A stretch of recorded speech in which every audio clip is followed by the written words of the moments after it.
What's up? It's Razor Rob, and we're back here again with a Razor Rob review and with what the one and only Aaron Russell. I knew this man for probably like over 30 years, and it's kind of crazy. He's been through a lot. Everybody knows him, but the people that don't know him, he's going to introduce himself. Hello, everyone. Like Rob said, Aaron Russell. There is another one of me, but he's a junior now, which is a blessing in itself. But I'm really just me, and thankfully people have accepted me for that. It's allowed me to do a lot of dope stuff because of that. That's really just it, just me. All right, so we're going to get started. I got a couple questions I like to ask Aaron, and here's one of them. What's the toughest challenge you ever faced? Toughest challenge I've ever faced. A lot of people would probably say it'd be like the cancer or the transplants, but the biggest obstacle I've ever had to get past really is just getting over myself. Is like looking inward at all my shortcomings and stop looking for excuses or reasons why, and realize a lot of my problems are self-inflicted. Like if I really, a lot of things are beyond my control, so I don't really consider those my problems. They're just, an obstacle, but a lot of my problems are just inward and like my own insecurities, my arrogance, my ego. And it's really just my biggest problem that I ever had to get over was like getting out of my own way. And that's just, that's propelled me through everything, is like learning to just not be my own problem. So it's basically yourself. Yeah, I am my biggest problem by far. That's dope that you say that. A lot of people would have gave a totally different answer. What keeps you going through difficult times? The challenge of it, really. Like I don't like to lose, as you just experienced earlier when we played out. We're not going to talk about that. I did take one L, but I collected many W's. I look at everything as a challenge, and I love to win. So anytime I feel like life has challenged me, it's just another opportunity to rise. And because of that, like I keep getting up. That's what's up. My next question for you. Have you ever wanted to quit? And if so, what made you continue to go? Yeah, lots of times, but like the one that sticks out the most is during that second liver transplant. I'll never forget it. It's really one of the only things I can remember from that whole experience. I remember crying out in the hospital. I'm on the phone with Allie. I'm done. I don't want to do this anymore. Like I quit. Like I don't want to keep fighting. I'm sick of having to always come back. I was just over it all. And I'm crying out to God. And to the point where I was a little combative with the nurses, and they put me in a medically induced coma because I just couldn't be worked with at that time. And that's when I had all these out-of-body experiences. And what made me not quit is God, because he told me, Aaron, you're good, man. You can come home now. Like essentially, like he gave me the okay to just be done with this earthly body and just, essentially be dead and, go on to the next life. But then he also gave me a challenge. He said, I'm not done with you yet. And that's when I was like, okay, like, I came back, but I came back with a purpose. So like, that's what sticks out the most to me. Like when I wanted to quit was when just like, I was done, man. It was my second liver transplant, battled cancer. It was during COVID, couldn't see my family. I never felt more alone, and I didn't want to fight anymore. But thankfully, God pulled me up out of that. That's what's up. So I know you said that, you're pretty resilient. We all see that. You're tough. But what failure that made you was like, okay, this is why I'm resilient? What made you say like this, or is that something that's always been in you? I think it's always been in me, but I think younger, like a lot of things just came easy to me, whether it was like athletically or just like life-wise. Like I just always had like a natural ability to do well.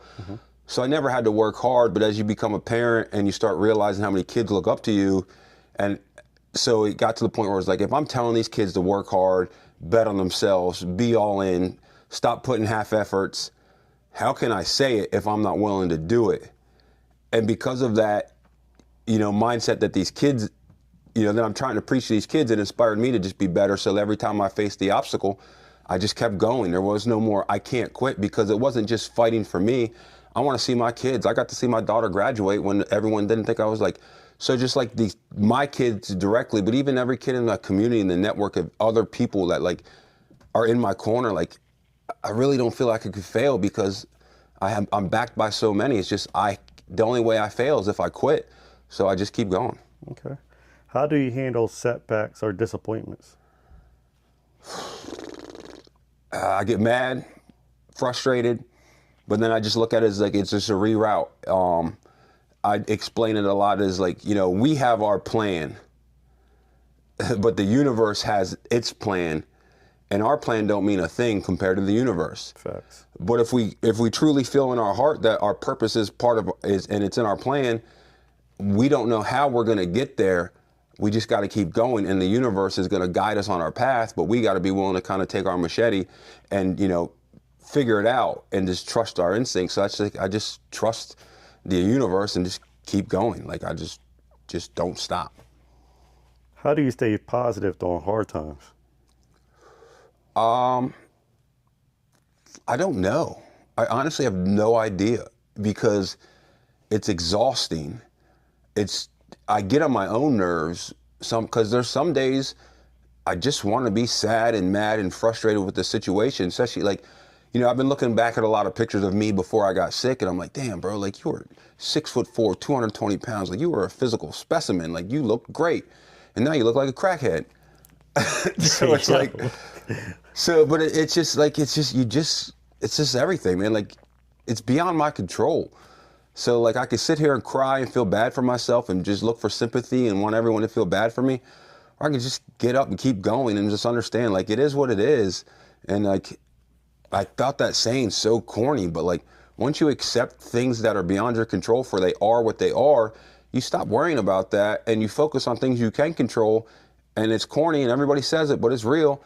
Your effort and your attitude. So yeah, like every time my liver fails, or you know, even recently, like in December when I got sick again, I was back up to 185 pounds, tracking to be back to where I wanted to be athletically. Bam, get sick, drop 20 pounds back to 160, looking like another crackhead, Tyrone Biggins all over again. Yeah, but it's just like, it is what it is, can't control it, but I can control what I do back. So it's like every time, and it's crazy, like I got this Bible verse tattooed on my arm at 16 or 18 with only liked it. For a man falls 7 times, he rises again. Mm-hmm. But it literally became the mantra for my life because we're going to fall. We're going to fall. Not everybody gets back up. Yeah. I'm always going to get back up. And it's just because you focus on what you can control. And at 18, you probably weren't even thinking that would be. No. I was on top of the world, untouchable. Nobody could, I mean, you were there for it. Nobody could tell me shit. I didn't care. Like I was going to do what I want, when I wanted, how I wanted. And it's still like that now, but it's with a little bit more grace and compassion and kindness. And it's like, I pick and choose better when to impose my will and just let other people figure it out. And because what I've learned, the older I get, is sometimes when you're right all the time or when you're often successful in things, people don't want to hear from you. Mm-hmm. So sometimes you just got to let people fail. Don't rub it in their face. Just dust them off and be, hey man, let's try it this way. Or hey, they like, trust me, like let go of the control, like trust God, trust the universe, like it's going to work out. But if you're constantly trying to force your will on other people, they tend to push back. So sometimes you just got to let that be and then help them when they're ready. Like, hey man, I got you. And that's when you don't, the only time you look down on someone is when you're lifting them up. And that's just too real. Like it's the facts. Like you got to let people fail, because if you protect them from the failure, especially with our kids, they don't learn how to navigate anything. And like, they don't develop critical thinking skills. And they just don't. So when they are out in the world and we're not there to protect them, you know, they're going to fail, and they're going to fail to the extent where they don't know how to get back up. But if you allow them to fail and then you help them up, you know, you'd say, hey, let's do it this way. They develop a better skill set. So I always say, you know, I'm not here to protect kids. I'm here to prepare kids, because we don't know what their world is going to be like. But if we teach them, they'll be prepared for it, and the ability to figure it out is strong. And like by growing up how we grew up, we had to figure out a lot of things on ourselves, and that meant like. But I say, like I said this quote recently, and it really hit home with me.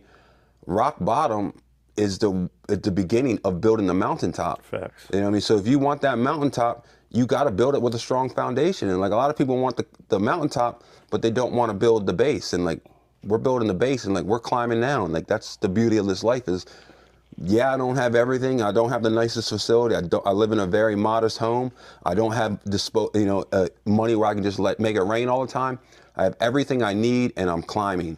And I think there is no end result to that. Like I'm never going to stop climbing. Yeah. My mountaintop is whenever I'm done here, and like it's as high as I can take it. Like there's no failure in that. If I go to the highest of the highs, or if I make it to the middle, no matter where I climb, that's my peak. And like, it's just a constant pursuit of better. Yeah. So you talk about success. How how would you say self-discipline made you like succeed, or is it like did that play a big part, like you being disciplined to yourself? Yeah, but it's probably still the area I need to work on the most because given everything, I'm still just really good at being successful with little effort. Okay. And but that's like my next move for me is let's really put an effort to this. Like even when I went back and played college baseball last year, I could have been better than what I was. I could have been in better shape. I could have been better everything, but like my self-discipline isn't my strong suit. I'm aware of it. I know what I need to do to get by, and what I can do to get by is going to be better than most at their best, Gotcha. which is kind of arrogant to say, but it's just the cold hard facts. Like I do better than most with minimum effort. But why is that okay for me? Why am I settling for that? Why don't I lock in and really get disciplined from within and see how fast and how far I can climb with being fully locked in on my own self-discipline? And that's going to be, for me, it's the nutrition, the consistency of a workout program, and doing things when I don't feel like doing things. Because the life that I live now with being sick, and there's many days where I feel like crap, and I'll let myself lay around and just feel like crap, and I usually feel better the next day, but like I could still do something. I have to stop allowing myself to do nothing. But it's hard. Like that's the hardest part of us all, I think, is being self-disciplined. Okay. What life experiences made you stronger, would you say? Um, Obviously cancer, the transplants. Becoming a parent was probably what made me the strongest though, because it's just when someone else relies on you for everything, like you just have to be on. And like I certainly wasn't the best young, especially when you look at like my relationships with my daughters is very different than what it is with AJ. But it's kind of like the growth process of a parent. It's like when I had kids, I was a kid, All and then right. other circumstances come into play in other situations. Then you get sick, and it rocks you to your core. But the only like, thankfully, like with AJ, I'm with his mom still, so it's a full-time parent. So with the girls, I was always a co-parent role, and in my head, there's times where things get difficult co-parenting, and sometimes it was easier for me to step away as a dad to allow stability for the daughters and just take all the L's with the verbal and the Yeah. whatever these the moms say about me. And it's true to them. It's true. It is what it is. Like I'll take all the lumps. I failed as a father to my daughters, but it didn't. I'm still trying. The relationships are improving with everybody involved, and I take all the lumps from it, and I think that's just what it is. It's just like I never stop being a trying man. It's probably the most important part of being a man. And we're one of the only countries who doesn't have that rite of passage of becoming a man. Yeah. We think it's when you can buy your house or buy a truck or do whatever you want, or you can start drinking beer. If you can buy your own plane ticket, buy cigarettes. Like we have different age things that make you feel like a man. But like to really be a man is never stop trying to improve